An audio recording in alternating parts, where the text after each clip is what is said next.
Buena tarde, noche para todas las personas que nos acompañan hoy en la sala Zoom y en la sala virtual de Facebook de la Fundación Excelencia, Liderazgo y Transformación. Es viernes 14 de marzo de 2025 y tenemos para el ejercicio académico de esta tarde noche hacer unas reflexiones buscando analogías entre las operaciones defensivas y las enseñanzas que contiene esta doctrina, buscándolas con aplicabilidad en la dinámica del ejercicio político en sus cuatro etapas, es decir, en el preelectoral, electoral, postelectoral y reelectoral.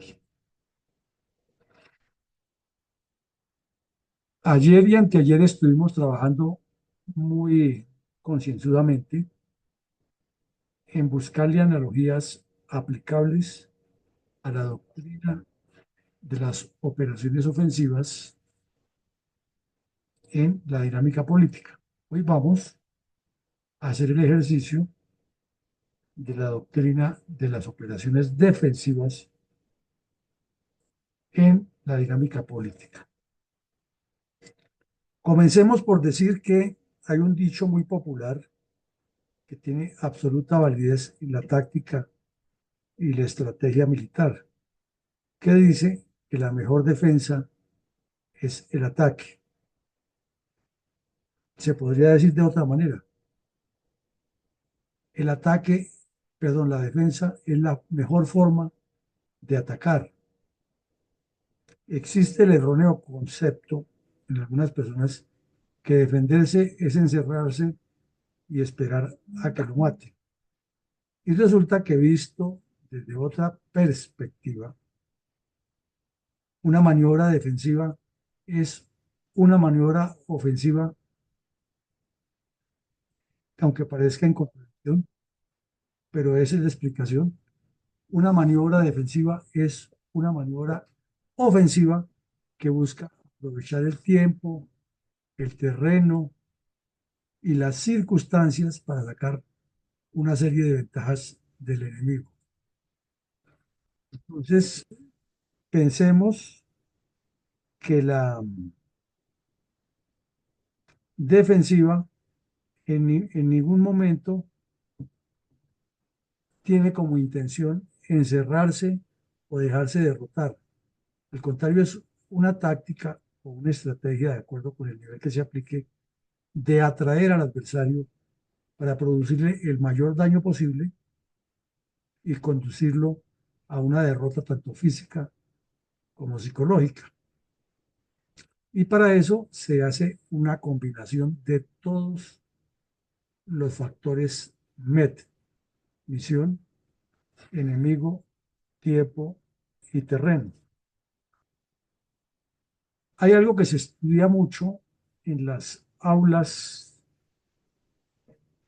militares, que es la utilización de los planes de barreras en la defensiva, una operación defensiva. Y un plan de barreras no es otra cosa que, dicho de otra manera, la combinación de obstáculos naturales y artificiales para forzar al adversario a que siga un solo camino y entre a una zona de muerte.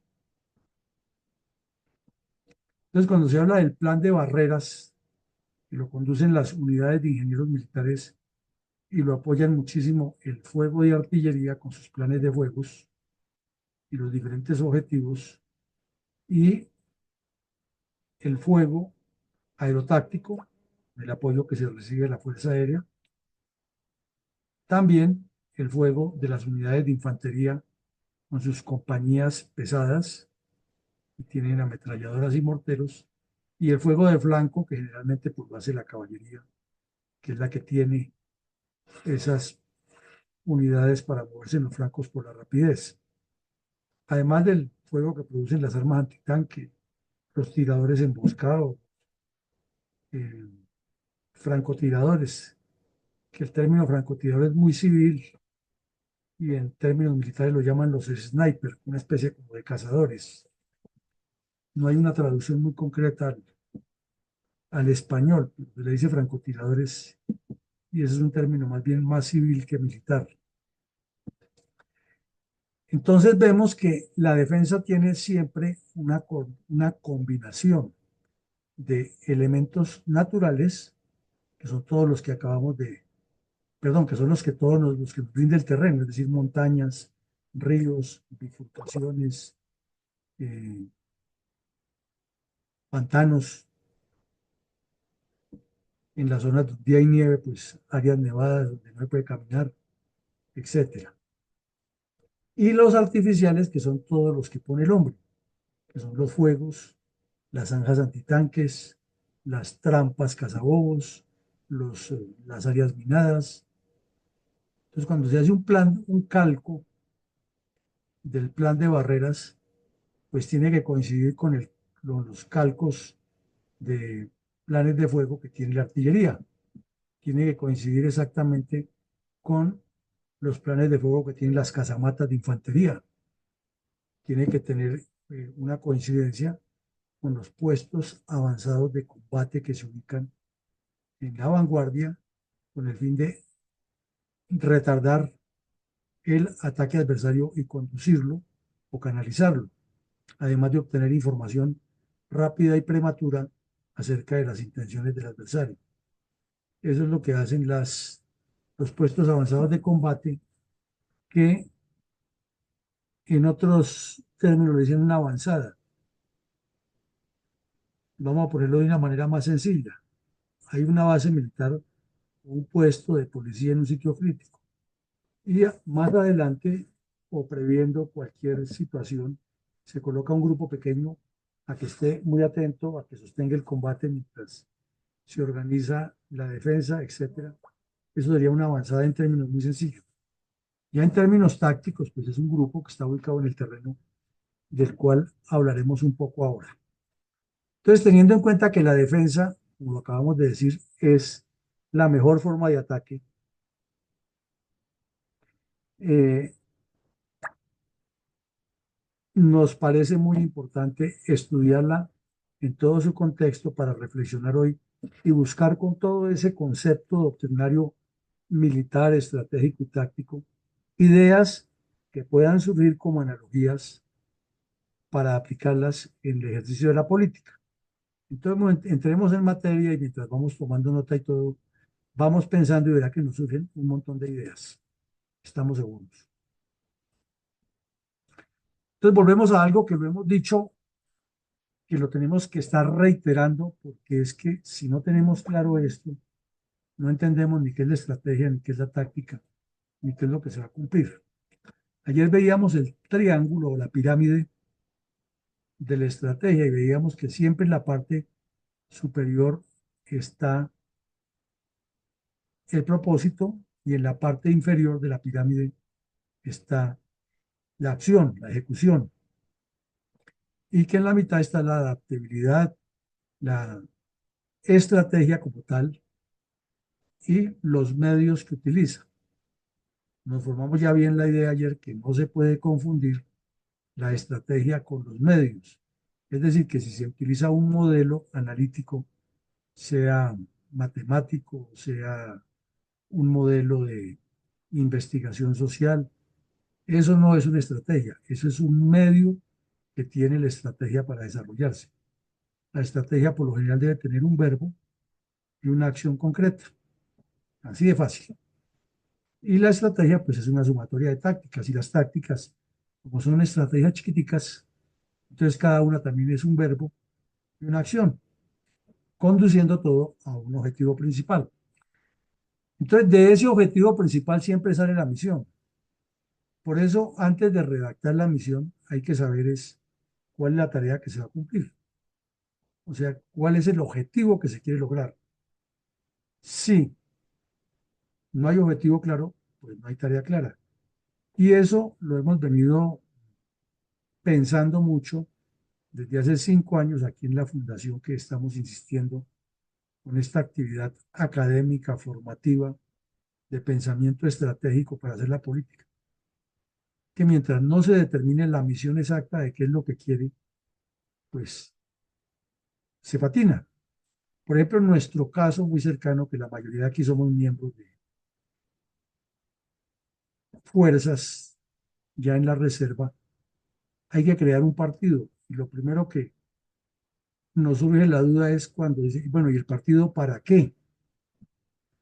Recordamos la famosa frase del maestro Echandía, que ya había sido presidente encargado de Colombia, y el 9 de abril, cuando se lanzó toda esa horda a la calle, unos muy alebrestados liberales comenzaron a gritar que vámonos para el Palacio a tumbar al presidente Ospina. Y lo fueron a buscar a su sitio de trabajo y le dijeron, camine que usted es el que debe encabezar ese, ese movimiento. Y les preguntó, ¿y el movimiento para qué? No, para tomarnos el poder. Y les preguntó, ¿y el poder para qué? Una frase muy sabia. ¿El poder para qué? Entonces, lo mismo. Queremos crear el partido para qué? Para lanzar un candidato, para tener unos candidatos que sueñan así porque sí, para ser parte de los 81 candidatos presidenciales que hay y de los 5.000 que hay. Por ejemplo, se creó una organización que llaman PUR, a sabiendas que ya existe con FECORE. Y la argumentación que dan es que para que la reserva tenga presencia en el mundo sindical y pueda intervenir en los temas salariales y de todas las actividades que se realizan por medio del Ministerio del Interior cuando se van a tomar decisiones, sobre todo relacionadas con primas, con vigencias de decisiones anteriores, ya todo lo que manejan los sindicatos en defensa de la agremiación que representan. Entonces comienza uno a patinar ahí, bueno, ¿y cuál es el objetivo real que tiene Púrpura? No que crear una organización, pues sí existe, Confecol existe, que es que recuperar la personalidad jurídica. ¿Y qué más? ¿Es para que ir formando las bases para un partido? No, eso no es un propósito de un sindicato, porque entonces o es sindicato o es partido. Entonces, si es sindicato, dedíquese a trabajar en nombre de un partido y todos los líderes sindicales pueden pertenecer al partido. Lo que no es ético es que sean dirigentes del partido y dirigentes del sindicato, porque entonces ya quieren pan y pedazo. Pero si miramos, los que integran la directiva de Púrpura quieren ser candidatos presidenciales al tiempo. Todos, 60, todos quieren ser candidatos presidenciales. Quieren ser ministros de defensa, todos al mismo tiempo que son candidatos presidenciales. Quieren también ser congresistas al tiempo, todos, encabezar las listas. O sea, tener una multifuncionalidad. Y de pronto, si les alcanza un poquito de tiempo, ir a Marte y a Júpiter a gobernar los fines de semana. Entonces vemos que ni hay objetivo, ni hay conocimiento de estos factores. Notemos y verá que es el conocimiento de la misión. Pero como no hay un objetivo claro, pues la misión tampoco es clara. Porque ahí comenzamos a patinar, bueno, y se crea Confecol, ¿y para qué es? Para representar a los agentes de policía en sus justas necesidades, o para representar a los soldados profesionales, o para los oficiales, o es para que Acore y como llama la otra, los Acorpol, que son los docentes superiores en los dos campos, tengan más presencia y puedan manejar. Entonces vemos que la misión se diluye ahí porque el objetivo no es claro. Y lo mismo pasa con los partidos políticos. Estamos totalmente convencidos que ustedes llaman aquí a la mesa y ponen a un señor del Centro Democrático, a uno del Partido Liberal, a uno del Conservador,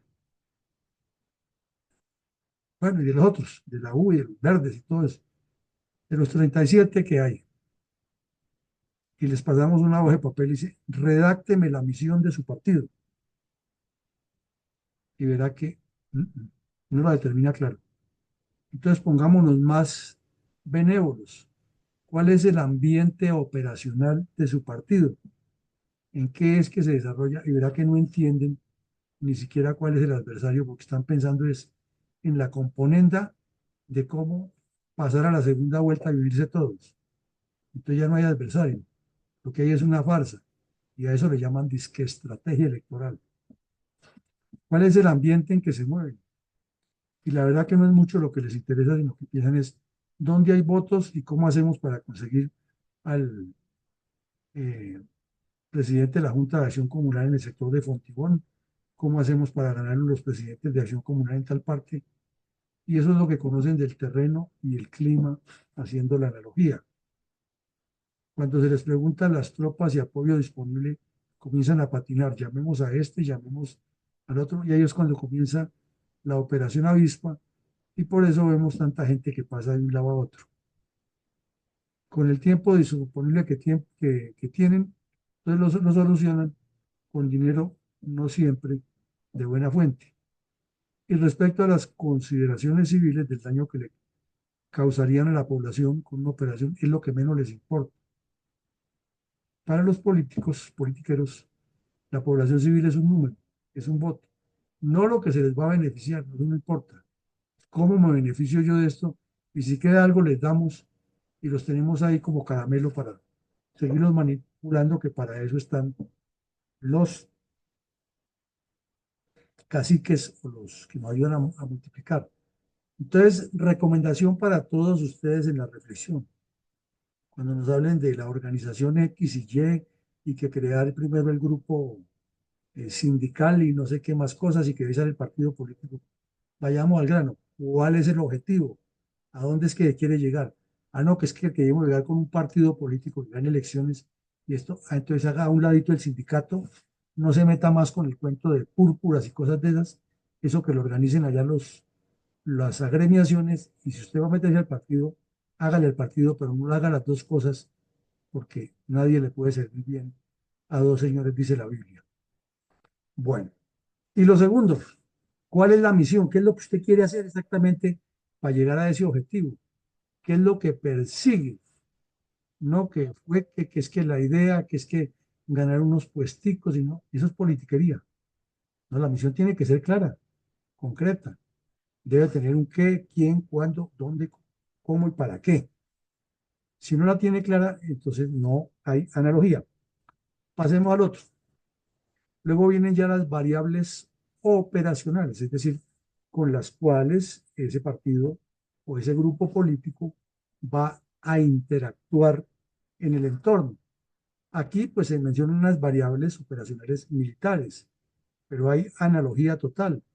Si es un partido político, pues tiene que tener perfectamente claro cuál es el tablero de ajedrez político, cuál es el mapa político en que va a jugar. Será haciendo una pregunta aquí como para que reflexionemos sin contestarla, sino pensando, ¿será que estos personajes que se meten a la política tienen realmente claro ese panorama? Pues a juzgar por los hechos uno diría que no, ¿no? Porque si no tienen la claridad para resolver los problemas es porque no entienden el problema político. Les gusta la política por otras cosas, pero no por resolver los problemas. El aspecto económico, pues su nombre mismo lo dice, las finanzas y cómo está tanto el Estado como la situación económica de las personas. Porque esta mañana escuchábamos en la radio a uno de los dirigentes gremiales que le preguntaban por qué ustedes como gremio se oponen tan vehementemente a la reforma laboral si lo que está diciendo ahí el señor Petro es que favorecería a estos, a los otros, y veíamos ahí a los periodistas haciendo un poco como de abogados del diablo. Entonces el señor lo explicó de una manera muy clara y concreta. Digo, es que una cosa es el deseo y otra cosa es la bolsa disponible. Entonces no se puede hacer simplemente por hacer populismo sin tener un concepto claro de dónde van a salir los recursos. Porque esto sería una maravilla que los mayores de 65 años que obtuvieron recursos, todos tuvieran una pensión maravillosa. Pero hay que mirar que hacia atrás esas personas o nunca o muy pocas veces le aportaron a la seguridad social. Entonces ellos mismos, por acción, por inacción, por mala política, por mal manejo personal, por lo que sea, no prepararon su propio futuro. Puede ser también por ignorancia, por muchas razones. Entonces eso nos lleva al primer punto, no se conoce el ambiente político. Entonces el problema sí hay que solucionarlo, claro, pero no es con populismo, sino mirando esas variables operacionales. Lo mismo, el ambiente social. Pues el ambiente social es toda la conflictividad que hay, las divergencias que hay, los problemas que caracterizan cada región, los niveles de educación, los niveles de acceso a la salud, acceso a la vivienda, mm, los niveles o los índices de desempleo que hay. Entonces, por eso se dice cuando se estudia gobernanza que el gobernante debe conocer o debe tener un segmento de su actividad que es la fundamentación científica en el campo de la estadística sociopolítica. Debe estar actualizado en eso, debe conocerlo. Pero si le hiciéramos un examen a todos esos miembros de los partidos, no más a los dirigentes, no, o a las juntas directivas, o como llaman las direcciones nacionales, sin meternos a fondo con todo el grueso de los partidos, ¿será que esos directivos de esos partidos nos contestarían un examen con cifras y estadísticas de lo que deben manejar en cada región? Pues puede que sí, ¿no? Como puede que no, pero lo más seguro es que no. Lo mismo cuando se habla del componente militar, aquí haríamos la analogía, es de seguridad multidimensional, es decir, que abarque todos los segmentos de la seguridad, tanto la seguridad ciudadana como la seguridad nacional, como la seguridad alimentaria, la seguridad de vivienda, la seguridad de empleo y en general toda la seguridad social, como un contexto. El acceso a la información, ¿no? Hoy se dice que el Internet o el Wi-Fi o Wi-Fi, como dicen los españoles, es un derecho humano. Y nos parece que sí, debe ser así. Y ojalá que se le diera un rango casi de nivel constitucional a eso, que es que en la medida que las personas tienen acceso a estas llamadas, es mucho más lo que van a aportar. Y lo mismo la infraestructura con la que cuentan, ¿no? Para desarrollar eso. Porque ahora que veamos un poquito sobre el esquema de defensa que montó Ucrania, esto sí que es fundamental en la defensa. Y como hoy estamos hablando de defensa, pues tener infraestructura en todos los sentidos igual. Bueno, pasemos ahora que cuando se habla de la defensa o de una operación defensiva, inmediatamente el subconsciente nos lleva a esto, porque eso es lo que más hemos visto en películas y lo que más se ha leído en libros y como que es más lo que ejemplifica un concepto de defensa. Este esquema es hecho analizando la famosa batalla de Verdún en la Primera Guerra Mundial de franceses y alemanes, y los franceses apoyados por fuerzas británicas y otros aliados. Y siempre describen que esto era un pozo de pestilencia, que muchos soldados se enfermaron, tanto física como mentalmente, porque estaban allí metidos y era un eh, cambio de estación cada 3 meses sin poderse mover mayor cosa de ahí y a expensas del fuego adversario las 24 horas, blanco permanente de los francotiradores adversarios y que por eso la Primera Guerra Mundial se llamó Guerra de Trincheras, porque digamos al frente de esta trinchera más o menos a 100 metros había otra línea de trincheras eh, que era adversaria. Entonces los soldados de esta trinchera se brincaban, entraban al asalto, iban y se la tomaban y duraban unos días ahí. A los pocos días venía el contraataque y los adversarios los hacían replegar y tenían que volver a ocupar estos puestos, ¿no? No tenían más para dónde. Y eso pues significó una carnicería humana terrible. En medio de esa carnicería se crearon ratas, piojos, chinches, pulgas, infecciones, eh, las letrinas pues se fueron llenando. Mm, Lo mismo los residuos de la comida que quedaban, el poco aseo afectó y entonces incidió física y psicológicamente porque muchos soldados terminaron hasta enloquecidos.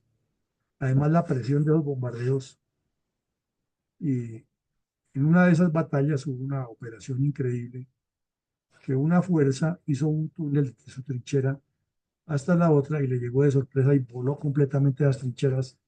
Eso producía mucho desasosiego. Quiere decir que la defensa, con este primer ejemplo, hay que plantearla, pero siempre hay que tener flexibilidad. Ya veremos más adelante las tres tipos de defensa que hay y por ende la más recomendada es la defensa móvil porque permite que las tropas sean dinámicas. Pero en todo caso, sea cual fuere el enfoque que se le haga a la defensa, siempre la defensa tiene que ser una acción ofensiva. Por eso volvemos a lo que decíamos al principio, la defensa es un ataque. Y en política pues se ve muchísimo, ¿no? Siempre se está atacando, así se esté retrocediendo.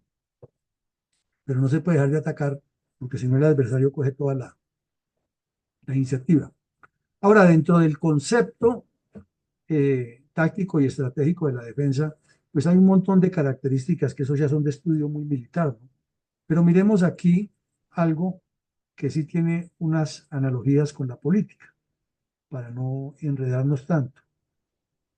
Puntero. Una característica de la defensa es desarticular al adversario y se desarticula con maniobra, ¿no? Y ser flexible, lo acabamos de ver por qué debe ser flexible, porque si no queda atado al terreno y pierde hasta la logística y pierde el contacto con las demás unidades. Entonces debe tener una buena posición en el terreno, pero siempre tener puntos alternos. Y digamos aquí este punto importante que es la preparación, que debe estar siempre enfocada a estar formados todos en un concepto de cambiar de puesto para poder sostener el combate. Luego hay un montón de tareas que esas las vamos estudiando en la medida que desarrollen, no las explicamos ahora, sino que sabemos que hay tareas en la defensa por desarrollar. Luego hay algunas medidas de control, que son las que veíamos la semana pasada o la conferencia pasada, que sobre un calco se grafica y hay unas líneas de control, y, pero no nos vamos a enfocar tanto hoy en eso porque sería como una clase de táctica militar, sino simplemente que en la defensa hay unas líneas de control, hay unos puntos de coordinación, siempre buscando algo importante que es maniobra, flexibilidad y desarticulación, obvio del adversario, ¿no? No es para desarticularse uno mismo, sino desarticular al adversario mediante la flexibilidad y la maniobra. Y hay tres puntos de defensa o formas de defensa que aquí la establecen de un objetivo lineal. En otra forma, la llaman la defensa de área, que es bastante riesgosa porque es más o menos el ejemplo que acabamos de ver, que es prácticamente sostener un terreno sin que se haga nada distinto a ofrendar hasta la vida, pero ese terreno no se puede ceder. Esas posiciones suicidas al estilo de el Castillo de Toledo, pues son muy propias de la Edad Media, pero ya con la evolución de la doctrina, especialmente a partir de las guerras napoleónicas, se considera que siempre se puede dar el paso atrás para contraatacar. Entonces nos devolvemos a las tareas defensivas ahí sí, y comencemos por la defensa de área. Esa es la que se hace con el fin de defender un área, pero buscando siempre una profundidad con lo que hemos dicho siempre aquí, posiciones principales, posiciones alternas y suplementarias. Ya más adelante en un gráfico vamos a ver y nos queda más claro eso. ¿Qué significa eso? Que al hacer la analogía con la política hay que defender obviamente las ciudades o los pueblos o las localidades donde se ganó la votación, ¿no? Esa sería la analogía, pero no de manera suicida. No es que si allá están las FARC asesinando candidatos, entonces hay que mandar a uno, luego al otro y al otro, porque lo acaban todos. Hay que tener unas medidas diferentes para actuar. La defensa móvil siempre será la más recomendada, porque es la que le permite retroceder sin ceder, valga esa redundancia, esa, ese símil ahí tan complejo. Hay que retroceder sin ceder, sino retroceder para causarle daños al adversario y preparar las condiciones para lanzar contraataques mucho más fuertes. Y esa misma defensa móvil tiene una derivación que es la defensa de fuerza orientada, que es una que conlleva a que al adversario se le guíe siempre, se le canalice para conducirlo a una zona de muerte. Entonces, como ustedes ven, cualquiera de la forma de defensa que se haga, siempre es tendiente a debilitar la capacidad de acción del adversario.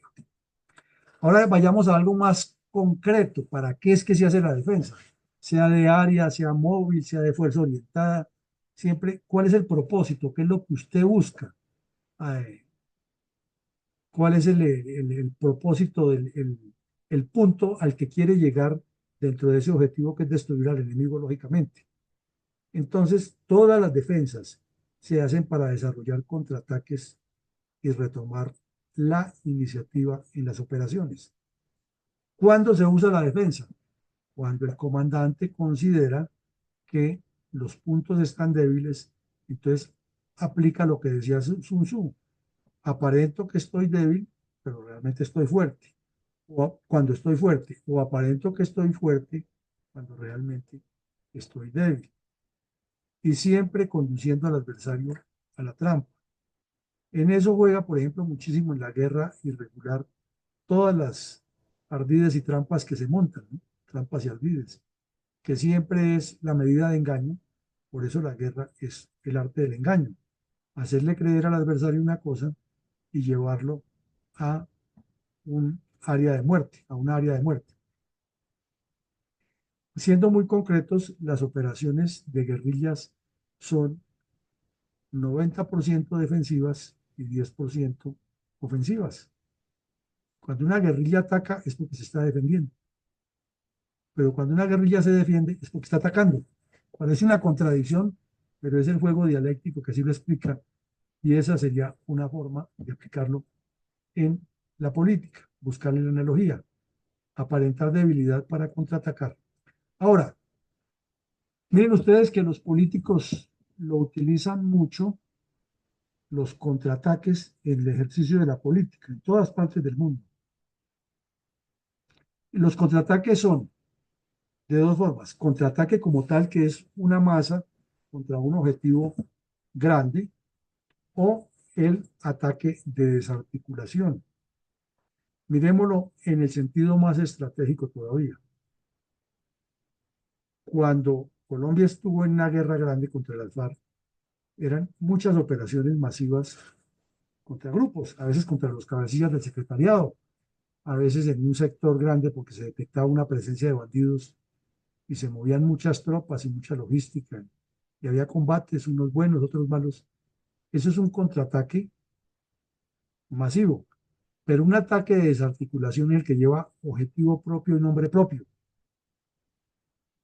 Raúl Reyes, Alfonso Cano, el Mono Jojoy, el Negro Acacio, Camilo Tabaco, fueron ese bandido que estaba en la costa con el ministro secuestrado, el otro Felipe Rincón, la otra Mariana Pérez. Ataques muy concretos de desarticulación, porque llevan nombre propio y objetivo preciso. Y eso, pues la historia de las guerras de la humanidad está llena de operaciones de esas. Pero son ataques que se hacen de manera defensiva estratégica, porque son un ataque permanente, es una ofensiva, pero no se llevó toda la masa para consolidar un objetivo allí, simplemente fue se dio de baja ese bandido y se le afectó mucho más la organización al adversario. Lo mismo, Israel lo practica cada rato, lo hemos visto en las noticias de seguido. Eh, en Libia, cuando se rebeló la gente, la rebelión Libia dentro de la primavera árabe, a los jefes del grupo sunita se les formó una sola idea: había que capturar a Muammar Gaddafi y aplicarle la justicia revolucionaria. Y lo capturaron y lo ahorcaron, lo mataron después de torturarlo. Entonces fue un ataque de desarticulación hecho desde la defensa, porque ellos no estaban atacando a toda la fuerza militar en el país en ese momento, sino muy preciso. Eso es un ataque de desarticulación. Y en la propia defensa, en el terreno, pues con mayor razón.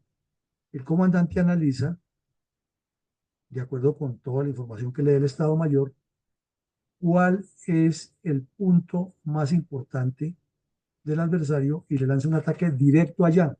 No se va contra toda la masa, sino allá, porque necesita eliminar al comandante, porque necesita destruir un depósito de tanques, porque necesita destruir un aeródromo, porque necesita destruirle el depósito de combustibles, porque sabe que ahí está el hospital y lo deja sin hospital, entonces le va a generar un problema sanitario terrible, o porque sabe que ahí es donde están los depósitos de agua potable que han construido con mucha preparación.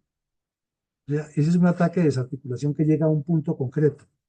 Y los ataques, los contraataques masivos, es contra todo. Por eso insistimos, la defensa siempre será ataque. Parece un contrasentido, pero es así. La defensa siempre será ataque. Lo único que está es ganando o tiempo o espacio mientras ataca y se defiende, mientras ataca y se defiende.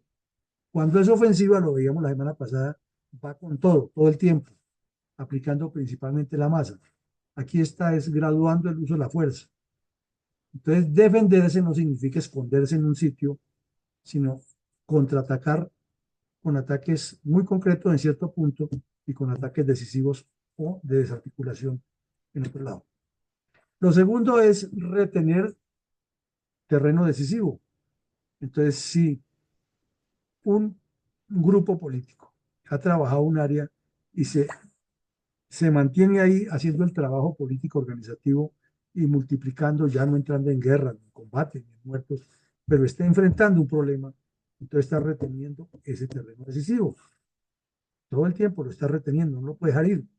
Hay que mantener ese terreno bajo el control porque ahí es donde está su fortín. El otro, negarle área vital al adversario.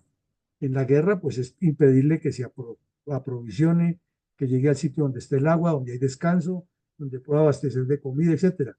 Aquí en la política es negarle el acceso a que tenga el sitio donde hay más potencial humano trabajando permanentemente y siendo muy directo, muy directo en los ataques que se hagan, manejando la doctrina, o sea, manteniendo viva las células de partido. Pero todos sabemos que aquí lo hacen de otra manera, ¿no? Con ellos los caciques repartiendo y ofreciendo cosas. Pero esa sería la analogía. Desgastar al enemigo antes de la ofensiva. Recordemos la famosa frase de Sun Tzu. Hay que quitarle al adversario, o mucho, hay que ganar la batalla antes de que comience la batalla. La batalla ya está ganada antes de que comience. Es preparar todo el escenario político, el escenario psicológico, fundamental, y el escenario logístico para que el adversario la tenga perdida. De donde juega toda la estrategia para mantener o ganar una elección. Pero lo que nosotros planteamos siempre es no solamente ganar la elección, sino mantener esa ofensiva permanente para evitarle que llegue allí y durante el periodo de gobierno, si no es bueno, si no está trabajando con la comunidad, el adversario trabaje y luego le quite los votos. Bueno, engañarlo y desviarlo, de eso hemos insistido muchísimo.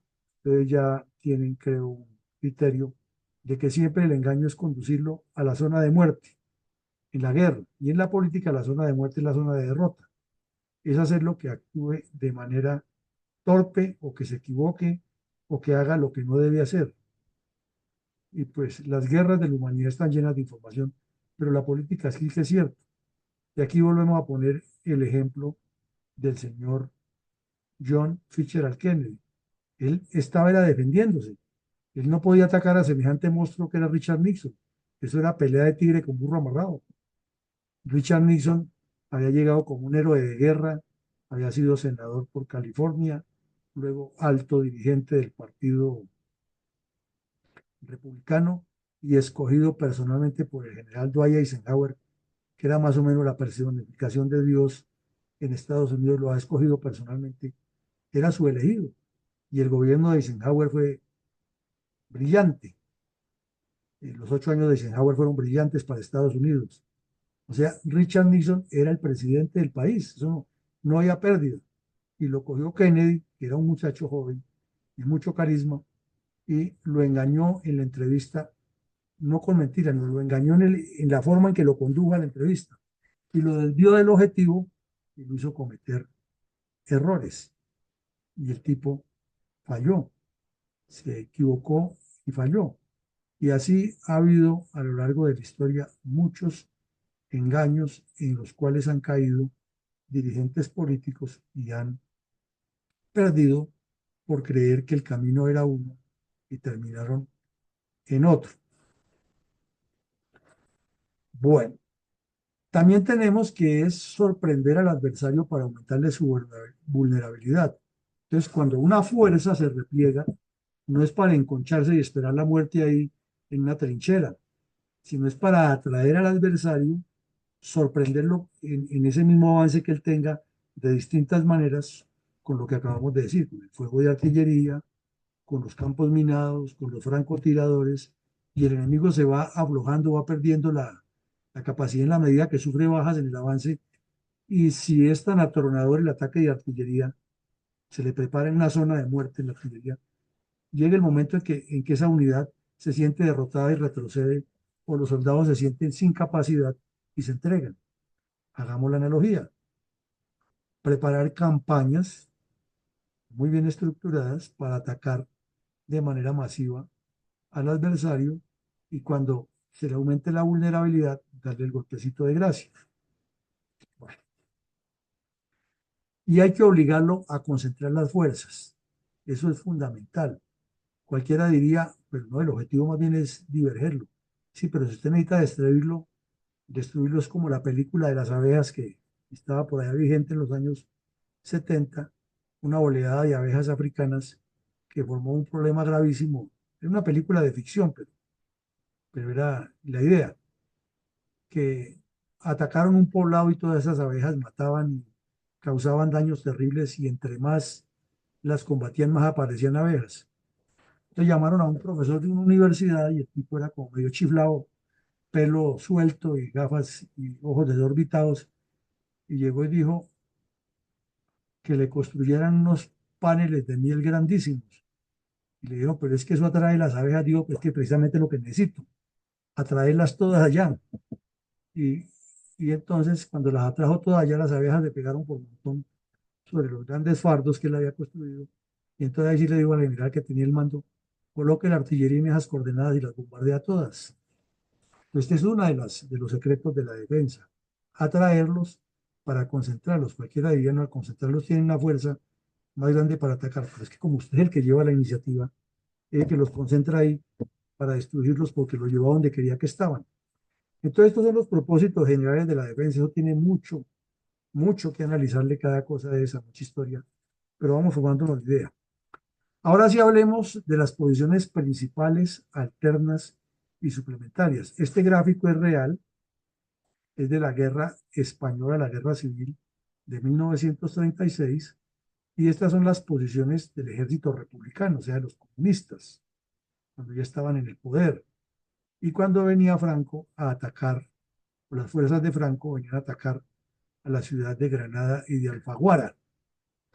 Entonces ellos organizaron su defensa de esta manera, como ustedes la ven, una línea principal negra y tenía las posiciones numeradas, todas las ven ustedes, y sobre esa línea se colocaron todas las seguridades para tratar de contener el ataque adversario. Luego tenía unas posiciones alternas a cierta distancia que si estas posiciones eran perdidas por el ataque del adversario o cuando ya se consideraba que se le ha causado suficiente baja y retardo, entonces regresaban aquí y a la segunda línea se reforzaban, algunos pasaban al descanso, entonces ya eran tropas nuevas que estaban frescas, en cambio los que vienen avanzando son los mismos, vienen agotados y los les causan la baja, como en el fútbol. Le ponen a dos o tres que los obligan todo el tiempo a correr y en el segundo tiempo sacan esos dos y ponen otros dos que entran frescos con el mismo ímpetu y desgastan muchísimo al adversario. Y también tienen una posición suplementaria, que es esta tercera, que ya es mucho más alterna que la otra, y es o la tercera línea de muerte o simplemente es para replegarse después de que ya le ha causado las suficientes bajas y lo ha conducido a donde quiere, porque ya hay un plan siguiente. Así lo concibieron ellos. Claro, esto requiere mucho análisis de lo que veíamos al principio, los factores MET, para que la misión sea lo más clara posible. Aquí vemos en el terreno ya, con las curvas de nivel, cómo estaban ubicadas esas más tropas y las funciones que tenían cada uno y los puntos donde se ubicaban. Entonces, este calco de operaciones, como ustedes lo ven ahí, es un documento súper secreto. Entonces, imagina que al adversario le caiga en las manos este calco, no, pues ya no tiene que hacer ningún trabajo de inteligencia. Ya sabe las coordenadas exactas donde están y programa la aviación y la artillería y les da un, un, un bombardeo terrible. Entonces, traslademos esta analogía a la política.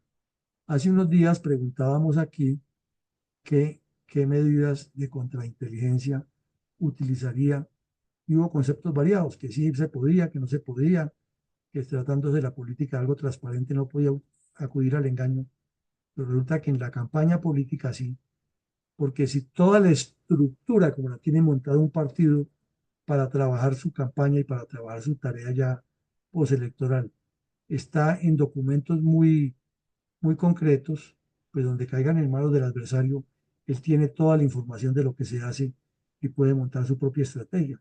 O sea que sí hay analogía en tanto la información militar como se debe manejar, como la información política, y más porque aquí es juego de vidas humanas, ¿no?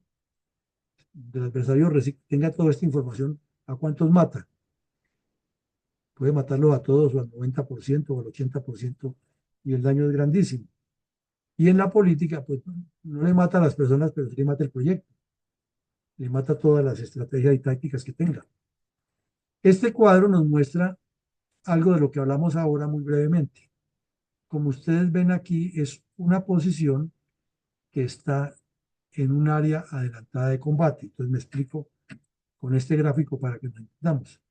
Se supone que el eje de avance de donde viene el adversario es aquí como estoy moviendo el cursor. Viene en este sentido a atacar. Estas son las líneas donde está montada la defensa. Esta primera se llama borde delantero del área de combate. O sea que es la línea que supuestamente tiene que enfrentar lo más duro del ataque adversario. Por ejemplo, en el Congreso de la República, cuando tienen y eso lo hacen los políticos, cuando tienen unos debates que calculan bien las cosas, entonces dicen, primero usted salga y diga esto, la reacción del adversario, luego yo intervengo y vamos manejando hasta buscar cómo fatigar al contrario y meterlo en rienda. Pues esa línea sería el borde delantero del área de combate, los primeros que intervienen. Pero es que antes de ellos hay otros, que son los que están, digamos, por aquí donde tengo el cursor, que son los puestos de escucha, los puestos avanzados de combate, hay hasta puestos avanzados generales de la unidad superior. Y ellos están ahí también listos para avisar primero cuando ya el enemigo entró al área para causarle bajas, ponerle trampas e irlo conduciendo hacia esta zona, que no vaya a coger para otro lado. Y cuando llegue a esta zona, si él no tiene la información exacta de dónde está fortificado el adversario, pues en todo este sector le van a caer muertos por montones, porque van a entrar a los campos de muerte que tienen reglados los tiros de morteros, de artillería, de lanzacohetes, de tiradores emboscados, de casamatas, de ametralladoras. Entonces, de eso se trata. La analogía es la política, no de matar gente, sino de matarle el proyecto, de llevarlo siempre a la zona de trampa. Y entonces aquí está la unidad adelantada que está haciendo el reconocimiento y observando. Bueno, volvemos a eso. Entonces, esa unidad, pues no es que está ahí dando papaya y bandera, no, ya tiene sus trincheras y tiene todo fortificado. Lo que pasa es que no se va a quedar ahí. Tiene un momento en que ya está coordinado, en que ha logrado detener al adversario lo suficiente y retrocede e inmediatamente, como dicen en las películas, le cubre la retirada otra fuerza o patrullas de combate o unidades que bajan desde aquí, bajan a apoyar a estas mientras estas se repliegan. Pero todo eso es coordinación. Entonces, si le hacemos la analogía con la política, pues cada cosa que se planee debe tener siempre una estrategia, un método, una táctica, y no haya lo que salga. Bueno, ahora miramos aquí lo que nos enseña pensando en la analogía de cómo se debe fortalecer cada cosa que se planee. Este muro fue construido en concreto puro y es de esas defensas que acabamos de ver en Alfaguara y alrededores de la ciudad de Granada, con las cuales las fuerzas republicanas pretendían detener el avance de Franco. Entonces, quiere decir con esto que tanto la defensa como el ataque demandan un alto costo logístico. Y eso significa para un partido político o para una campaña política que las cosas hay que hacerlas con muy buenas fortificaciones y con suficientes recursos. Aquí nos trae otro ejemplo de que eso es variado, esas posiciones, por ejemplo, esta es donde está un nido de ametralladoras, tienen un campo de tiro muy amplio, se analizó bien el terreno y se construyó ese nido de ametralladoras, de tal manera que las ametralladoras que están aquí instaladas batan todos los blancos o los flancos y todo el área de muerte al frente. Pasemos a la política. Usted tiene unas trincheras muy buenas, debe tener algo que dispare con mucha más contundencia las ideas, las acciones, y esas son las ametralladoras que hay que cuidarlas como la niña bonita. Si hay algo que se cuida en la guerra, son las ametralladoras, porque ahí está la vida de la gente, lo mismo que los fusiles. Y aquí tenemos un refugio contra la artillería muy bien construido, muy bien hecho por las fuerzas republicanas, con la garantía de que mientras estén allá adentro los soldados, las granadas de artillería pueden destruirlo, claro, pero no van a matar a todos los soldados ni le van a causar daños al material y al equipo. Igual, pues en la política, haciendo la analogía, habría que buscar cómo se protegen los recursos que no se le pueden dejar caer en manos al adversario y haciendo una analogía, un símil, cómo se protegen o cómo se construyen estos refugios para esas cosas.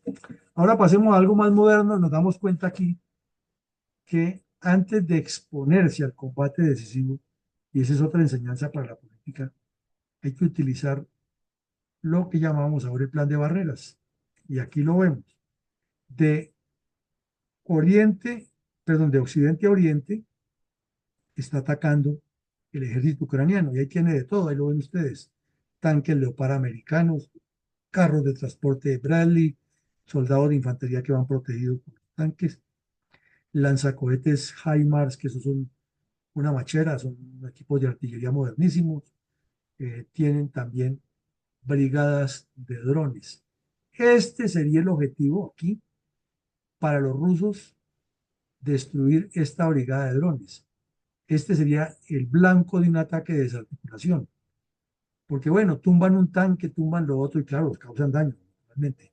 Pero es que lo que más está causando daño en esta guerra son los drones.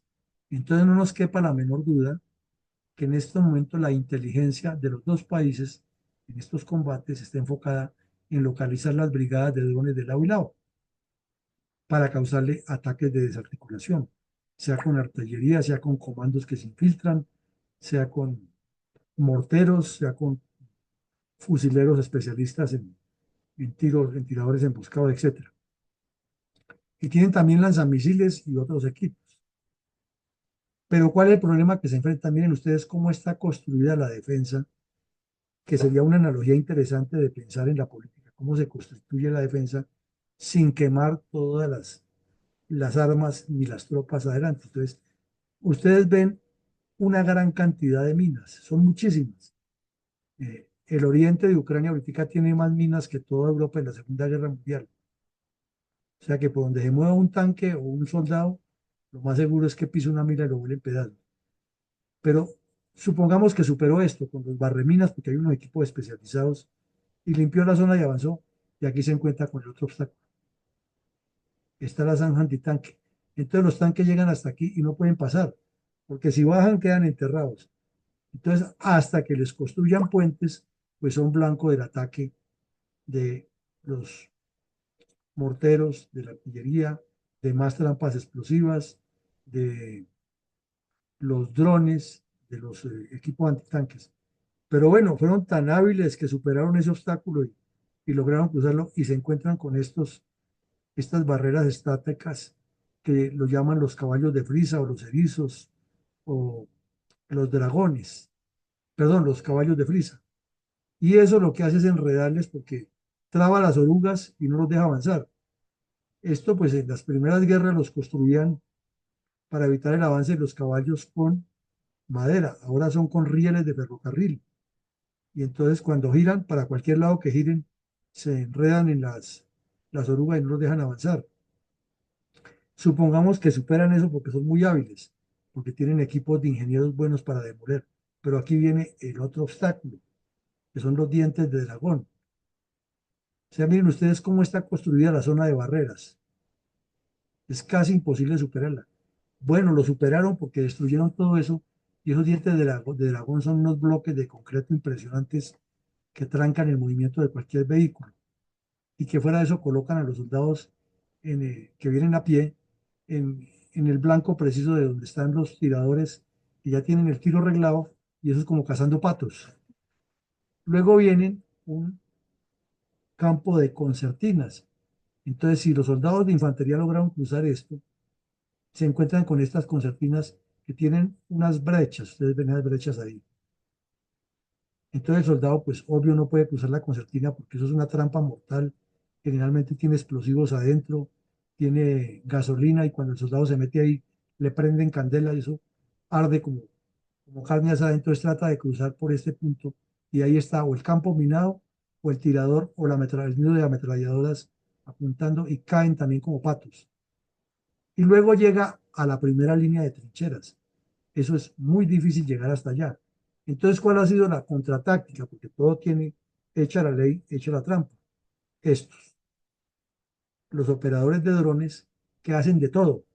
Tienen drones suicidas que vienen y destruyen directamente aquí al soldado adversario en sus posiciones. Tienen drones que vienen y hacen inteligencia donde están ubicados exactamente las coordenadas, se las dicta a los equipos de artillería y para allá va el bombazo preciso y no se desgasta munición. Tienen unos equipos de ingenieros muy especializados que vienen y destruyen todo esto a costa de muertos porque no es gratuito. Tienen equipos que vienen y lanzan puentes de circunstancia rápido y cruzan las zanjas antitanque, pero hay muchas posibilidades de perder gente. Inclusive de estos tanques Leopard han perdido varios, tuvimos los Abraham del ejército de Estados Unidos, que son tanques de la mejor calidad. Y hay que cuidar como la niña de los ojos a estos lanzacohetes. Primero porque son demasiado costosos, pero segundo porque son unos equipos de una precisión impresionante y que bien coordinados con los operadores de drones, eso es mucha la efectividad que hay.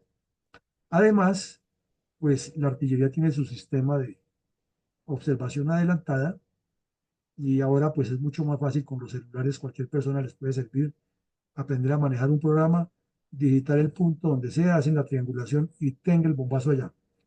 Pero entonces lo que nos queremos decir aquí con esto es que para montar una defensa hay que establecer una zona de obstáculos, un plan de barreras.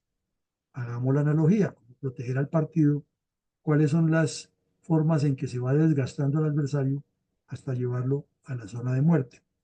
Miremos este otro que nos muestra ya exclusivamente el campo de defensa ruso.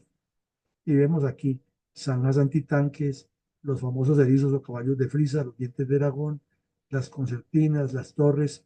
Y miren ustedes todas las comunicaciones que tienen más dientes de dragón, otra zanja antitanque. O sea, cuando hablamos de desgastarlo, desmoralizarlo, desmotivarlo, eso es lo que hace toda esta zona de muerte. Entonces, traslademos la analogía a la política para que pensemos. ¿Cómo llevar al adversario a una zona de desgaste hasta que llegue completamente deteriorado? ¿Cómo ponerlo a que se enfrente entre él? ¿Cómo hacer que pierda su capacidad, sus ganas de combatir? Y la historia de la humanidad nos trae montones de ejemplos siempre como lo han hecho.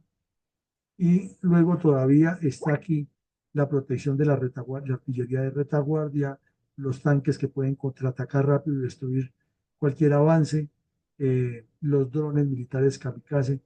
O sea, ese es el arte de una defensa, es atacar utilizando los medios físicos y los medios eh, intangibles. Ahora miremos ya desde el punto estratégico de la defensa de Ucrania y por qué hay ese ataque. Comencemos por ver qué es lo que hay en Ucrania, qué es lo que tanto tiene esa garosidad del señor Putin y del señor Trump. Es que, mire, hay berilio, aquí está con este color, entonces venimos y lo ubicamos, el moradito, mírelo, hay bastante berilio, hay grafito, aquí está el grafito, hay hierro, hay litio, magnesio, hay metales no ferrosos, hay otros polimetales que son utilizados en muchas actividades, y hay unas tierras raras que tienen un uso increíble hoy en la tecnología y cada vez se inventan más cosas.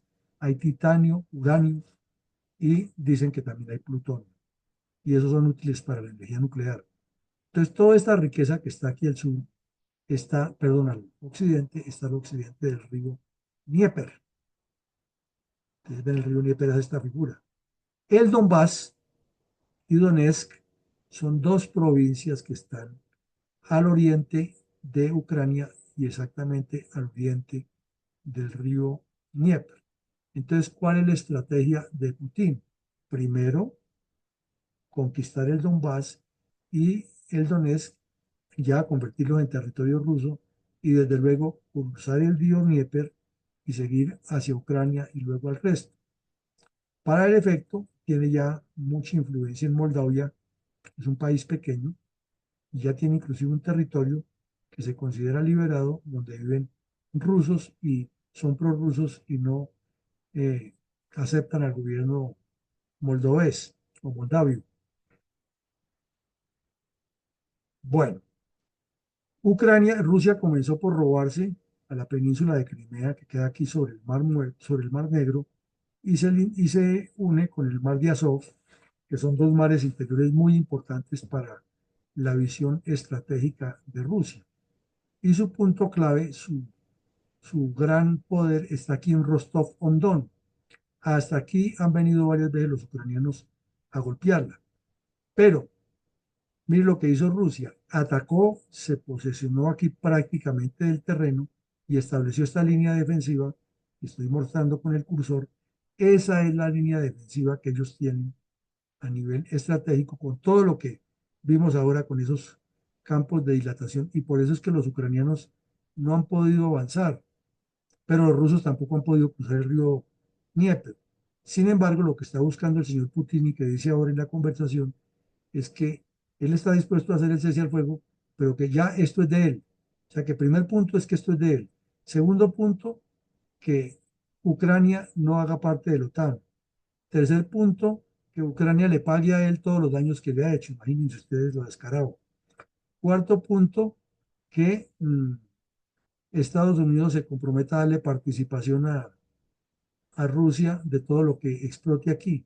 Me ha dicho, lo único que le falta es que le entreguen, ay, que no van a meter tropas europeas aquí por nada del mundo, sino que él se compromete a que no ataca. Imagine creer la palabra de un bandido. Él se compromete, que si le dan todo eso, él se compromete a que no ataca más.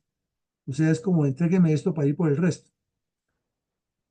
Entonces lo vemos que la defensa tiene un concepto táctico en el terreno, un concepto estratégico, operativo en la maniobra de cómo se hace y un concepto político estratégico de qué es lo que se busca. Y eso es lo que el señor Zelensky le dijo de frente al señor eh, Trump ese día. No crea que usted está muy seguro aquí porque algún día le va a afectar lo que está pasando allá.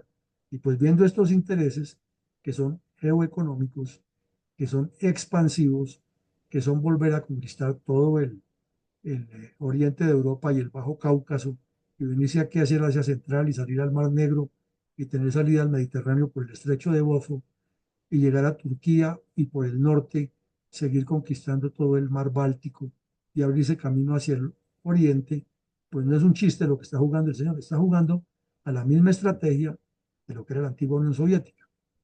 Pero Trump, con sus salidas en falso, un día dice una cosa y otro día dice otra, uno no sabe qué está pasando.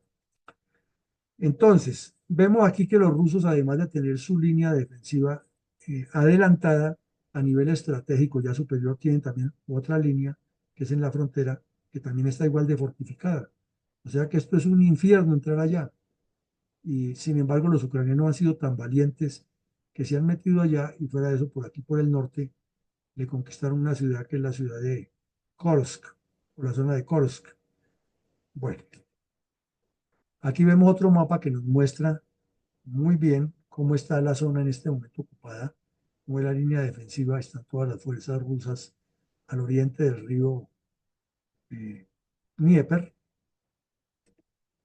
Y aquí vemos algo por lo cual Rusia le ha quedado grande y que es importante en la defensa, así no sea en el área adelantada de defensa que es aquí. Porque así como esto es una defensa para Rusia de un territorio conquistado, estratégicamente es una defensa de Ucrania para no permitir que Rusia avance más, ¿no? En ambos casos es defensa. Por eso decimos que la defensa es un ataque, aunque parezca una contradicción.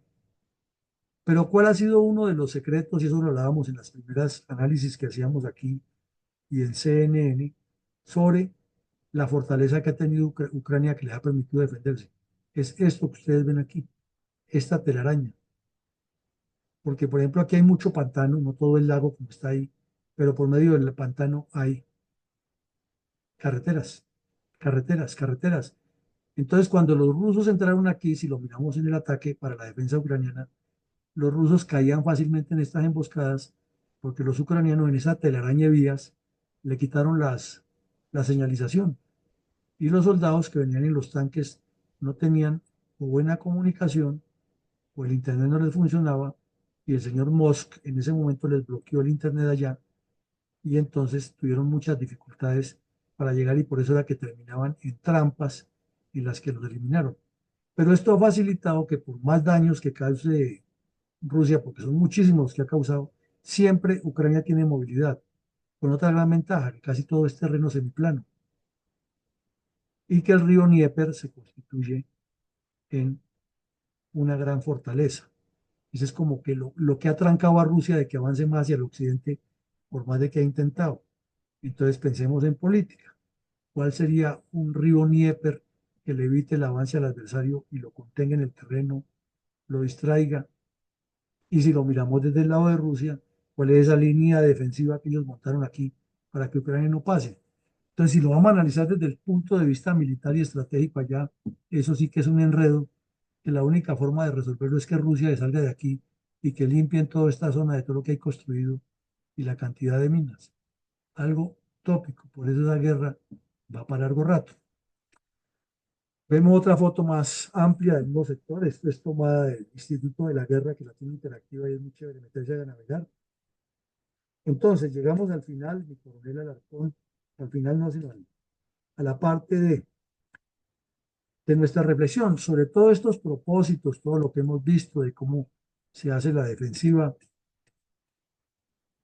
Si usted tuviera que recomendarle a un partido político que está en este momento en proceso de participación de todos estos propósitos de la defensiva, ¿cuál le recomendaría hacer teniendo muy en cuenta que la defensiva no es enconcharse, sino es la acción permanente, pero obligando al adversario que haga lo que yo quiero? ¿Cuál le recomendaría para avanzar positivamente en el proceso electoral, teniendo en cuenta el ambiente operacional que dijimos ahora, de cómo está Colombia y no pensando en un punto, en un espacio ideal?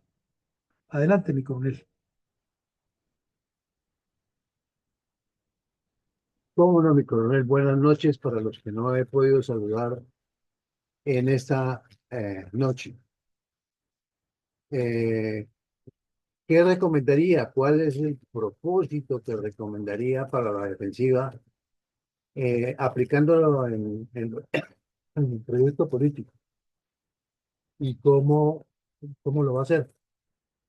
Explicárselo a un auditorio.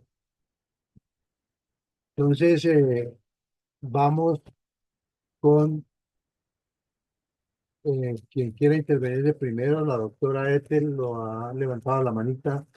Entonces, adelante, por favor. Muy buenas noches a toda la sala. Brillante presentación y enseñanza del señor presidente, coronel Luis Alberto Villamarín. ¿Puede ser más de una? Al menos dos. Porque desgastar al enemigo antes de la ofensiva es muy buena propuesta de desarrollo. Y engañarlo y desviarlo también. Por mi parte, elegiría esas dos.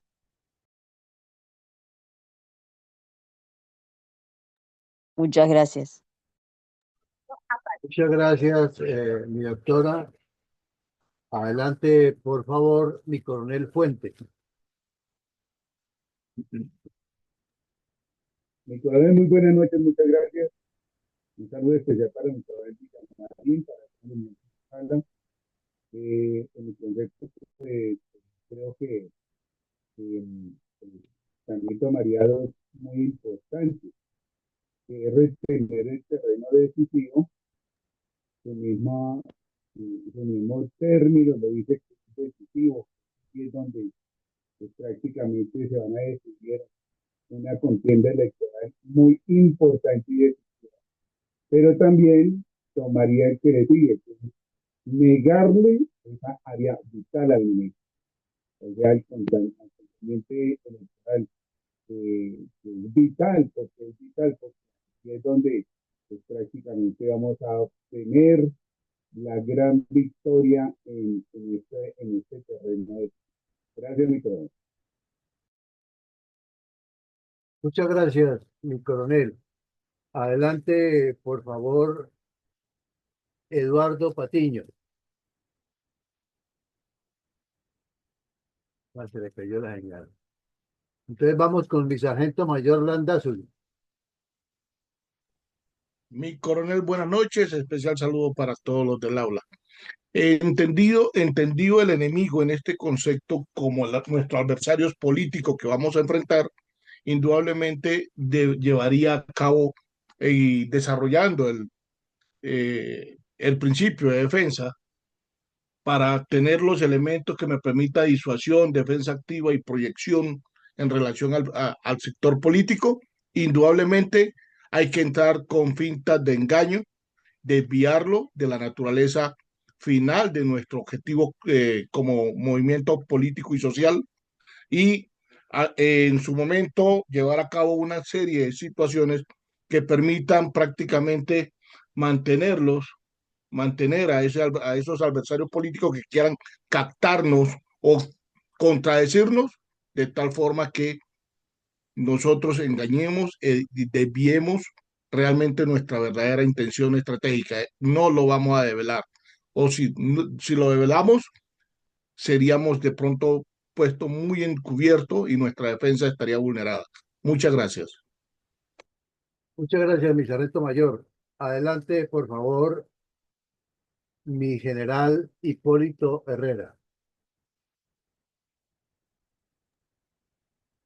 Buenas noches, mi coronel, para mi coronel Villamarín y todos los asistentes a la sala virtual. Saludo especial. Pues el propósito y las alternativas que se sugerirían de mi parte sería obligar al oponente, al contradictor,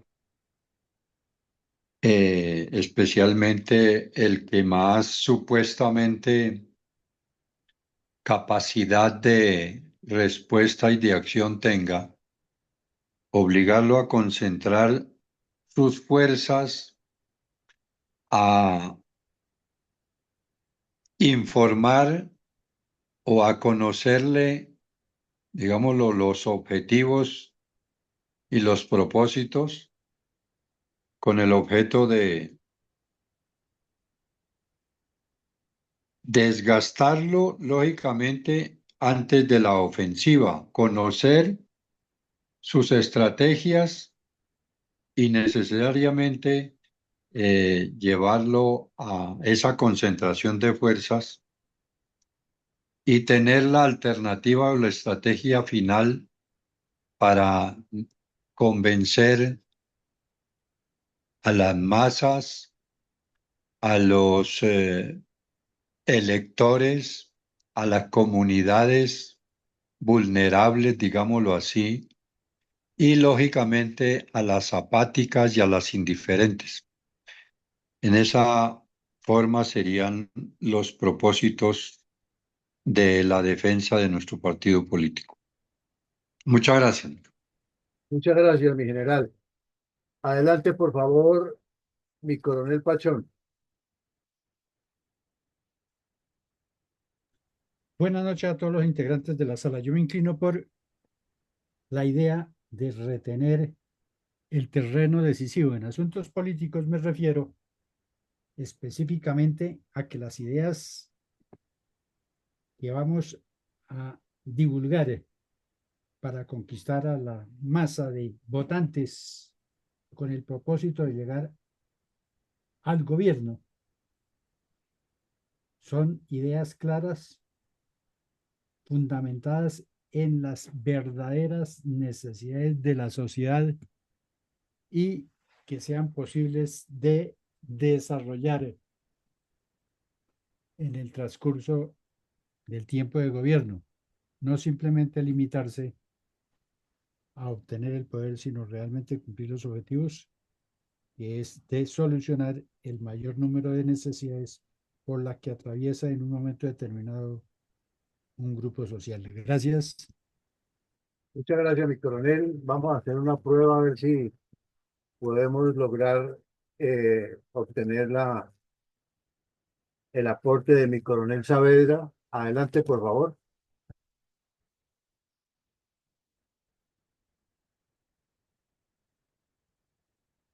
No, definitivamente mi coronel Saavedra quedó con problemas de audio, pero él nos ha manifestado su posición desde el punto de vista de que para mí serían la primera para conocer su capacidad y la última para minimizarlo. Por su parte, gracias, mi coronel Saavedra. Por su parte,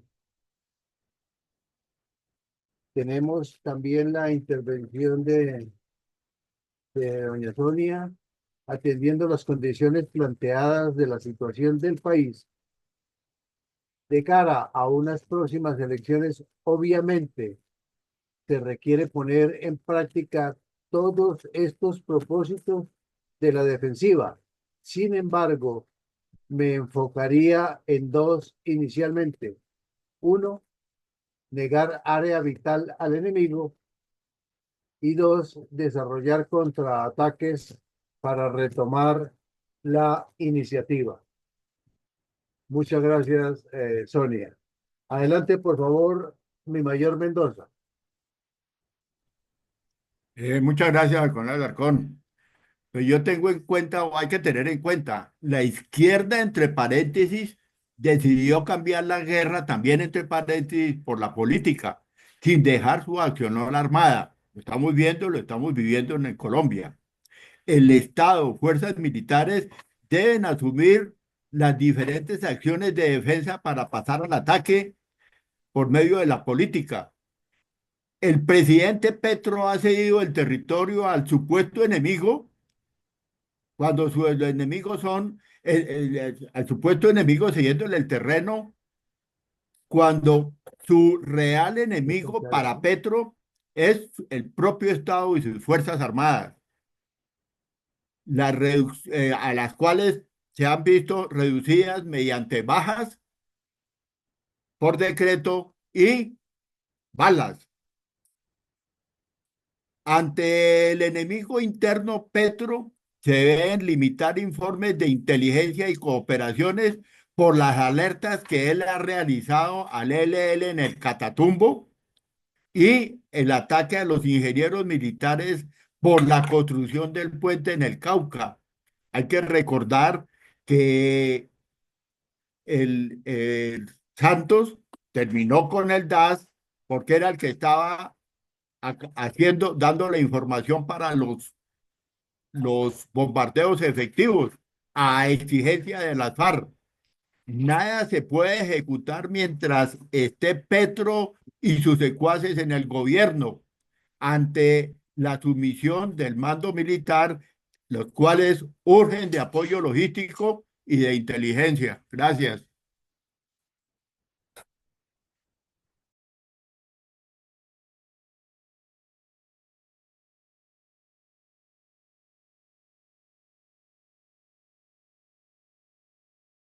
Muchas gracias, mi mayor. Adelante, por favor, Eduardo. Eduardo Patiño. Buenas noches. Buenas noches.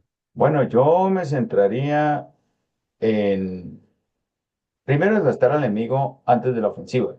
Y una vez desgastado, sorprender al enemigo. Es decir, perdón, después de eso, de desgastarlo, desarrollar una serie de contraataques que lleven a su derrota. Pienso que esa es la maniobra ideal para un propósito de defensa en, en materia política. Entonces, habría que hacer un desgaste de un partido político rival para posteriormente, después de ese desgaste, como hacen fuerzas de insurgencia y contrainsurgencia, entonces ya poder tomar una contraofensiva para poder lograr la, la victoria final.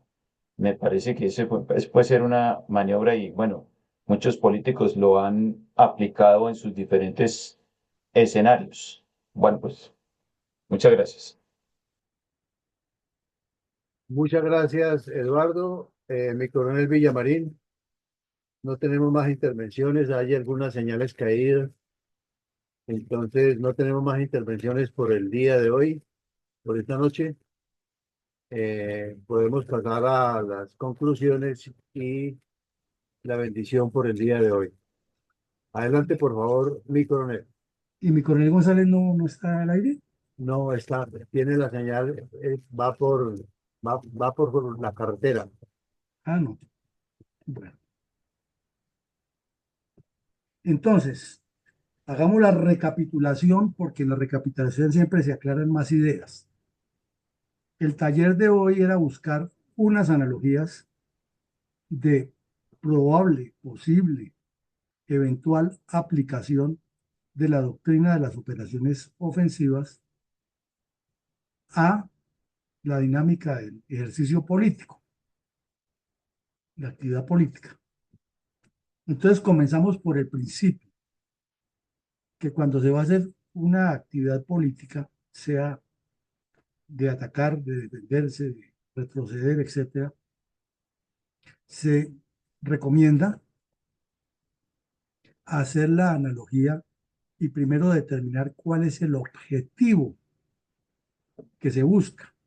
Si no hay objetivo claro, de ahí para allá no hay nada tampoco claro. Entonces, a partir del objetivo se determina la misión exacta, qué, quién, cuándo, cómo, dónde y qué es lo que se quiere llegar, o cómo se hace para llegarlo. Y en la parte militar se tienen en cuenta unas variables, si vimos el enemigo, el terreno, las tropas disponibles, el tiempo disponible y las consideraciones civiles, que son lo que antes llamaban factores MET, misión, enemigo, tiempo y terreno, y que después la doctrina de la OTAN le agregó el tiempo real, porque al tiempo que se referían los MET era el tiempo atmosférico. Aquí ya se refiere al tiempo de los cronógrafos y a las condiciones civiles que son las de la ciudadanía. Entonces, al hacer la analogía en la política, encontramos que todo debe tener un objetivo, un propósito superior, todo lo que se haga en política. Pero que ese propósito debe tener una misión clara de qué es lo que se va a hacer y quién la va a hacer para que no haya eh, enredos. Que se debe conocer quiénes son en la guerra los enemigos, en la política los adversarios. que en la guerra el terreno y el clima de cómo está la situación allá donde se va a operar y en la política eh, las áreas donde se va a trabajar y las posibilidades que hay de mejorar el alcance del partido político. Tropas y apoyos disponibles, pues es toda la militancia, ¿no? El tiempo con el que se cuenta y las consideraciones en todos los sentidos de la sociedad civil. Y luego ya vimos dentro de esa operación ya lo más específico. Entonces, la persona debe conocer el ambiente político o el partido, no la persona del partido. Debe conocer la situación económica, la situación de seguridad, toda la problemática social que hay en la zona si es que quiere impactarla positivamente, el acceso a la información, el tiempo disponible que tiene, la infraestructura con la que cuenta y todo el entorno donde se va a desarrollar. Teniendo ya claro eso, entramos a ver específicamente las operaciones ofensivas. Y vimos que siempre nos la ubican con el ejemplo de la batalla de Verdún o de las batallas que hubo en la Primera Guerra Mundial y ponen de manifiesto que esto es como una ciudadela donde se vive un estrés de 24 horas y donde la gente está metida en unos espacios muy reducidos y en unas condiciones infrahumanas y que termina pasando todo tipo de problemas, hasta psicológicos y psiquiátricos de los soldados. Luego vimos en la nueva doctrina militar colombiana los 4 componentes de la defensa. Le hicimos énfasis a las tareas principales que hay y a las formas de defensa, además de las características, y persistimos en que tenga desarticulación del adversario, flexibilidad y mucha maniobra. Y entramos a ver los propósitos y vimos una lista de propósitos, todos tendientes a afectar enormemente al adversario y fortalecer nuestra capacidad para contraatacar o atacar, porque nos quedó claro a todos que defensa no es pasividad, sino que defensa es mucha actividad sin comprometer la fuerza en la parte decisoria. Luego pasamos a explicar cómo es que se organizan las líneas de la defensa y explicamos primero que hay unos puestos adelantados de combate que están en el terreno con unas misiones específicas que esos retroceden y de una vez llevan al adversario a la primera línea, que es donde lo recibe, con una buena dosis de fuego y de trampas, y como las que vimos en los gráficos posteriores.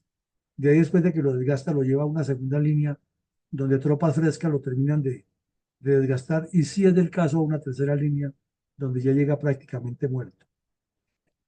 Vimos cómo se ubica en el terreno y la necesidad del secreto de esas informaciones, porque en un mapa de esto está la vida de tantos soldados. Por eso era que al señor Petro le llovieron truenos y centellas cuando publicó la carta operacional de las tropas en el Tibú, porque la puso en televisión a que todo el mundo la viera, la ubicación táctica y los ejes de ruta de las tropas que estaban allí operando. Vimos también que esta es la forma como se construye un puesto avanzado de combate, que tiene toda una línea de trincheras y una cantidad de seguridades, que el hecho de que su misión sea transitoria no quiere decir que va a ser una cosa ahí como por salir del paso, debe tener toda la estructura. Luego vimos todos los componentes de una defensa, las condiciones, las cualidades ideales que deben tenerlo para retardar, dilatar y destruir, características de un nido de ametralladoras, de una posición donde se evita que la artillería le haga daño. Y luego analizamos un poco más largo cómo es que Rusia, dentro del territorio ucraniano, le montó a Ucrania ese campo defensivo tan grande, y analizamos cada cosa y determinamos que si se van a hacer ataques de desarticulación, son los operadores de drones y la artillería lo que debe ser más apetecido. Estudiamos cómo se dilata el avance del adversario por medio de minas, caballos de frisa, de dientes de dragón, concertinas, fuego de ametralladoras, aviones. Lo que está haciendo es llevándolo muy desgastado a la línea de muerte, que es el BODAC o la primera línea de las posiciones principales. También ya lo vimos un poco más en profundidad solo en el terreno del que se defiende, y entendemos que todo el grueso de la tropa está aquí, o sea, el partido está aquí, pero mire todo lo que le ha puesto al adversario en el camino para desgastarlo y evitar que llegue fuerte a la contienda. Y hicimos una explicación de cómo Rusia en territorio ucraniano montó esa línea que acabamos de ver, pero que también donde comienza su propio país, lo tiene ahí y cuál es la razón de la ambición que tiene Ucrania aquí. Hicimos un breve análisis de cuál es la intención estratégica defensiva que maneja Putin, que no es quedarse en esta línea, sino venir por toda esta riqueza y algo más. Y luego vimos el mapa y la explicación de la importancia de la telaraña de redes de comunicación que debe tener una defensa, e hicimos la analogía: un partido entre más redes de comunicación interna tenga, más contactos, es más fuerte porque tiene muchas formas de interactuar, que es lo que le ha permitido a Ucrania defenderse, además del río Dnieper que cruza por donde va yendo el cursor y ha mantenido a Ucrania, perdón, a Rusia siempre al oriente de Ucrania y no le ha permitido pasar hacia el occidente. Y por eso la venganza de Putin es venir y volver flecos todas las ciudades y asesinar civiles por doquier, porque así como él se fortificó para que Ucrania no avance, Ucrania tampoco lo deja pasar para este lado, y es una guerra que se ha vuelto como la de la Primera Guerra Mundial, trincheras. Bueno, luego pasamos a la parte más importante, que es la participación de ustedes. Se les pidió que sobre estos propósitos que están en el tablero, ¿cuál le diría usted a un partido político que aplique ahora, teniendo en cuenta la situación del país? Hubo mucho enfoque por engañarlo y desviarlo, por obligarlo a concentrar fuerzas, pero la idea principal que siempre se mantuvo es que la defensa, como es para desarrollar contraataques y retomar siempre la iniciativa, ese es lo esencial y lo demás será un complemento. Con esto, pues hemos hecho un ejercicio que apenas es una entrada, porque esto tiene tema para analizarle y hacer la analogía y meterle más diente, pero pues ya sería un curso completo en cada temática.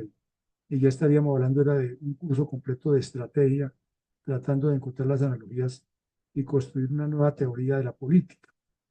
Sin embargo, nos parece que así estamos abriendo la mente, escuchándonos todos y avanzando.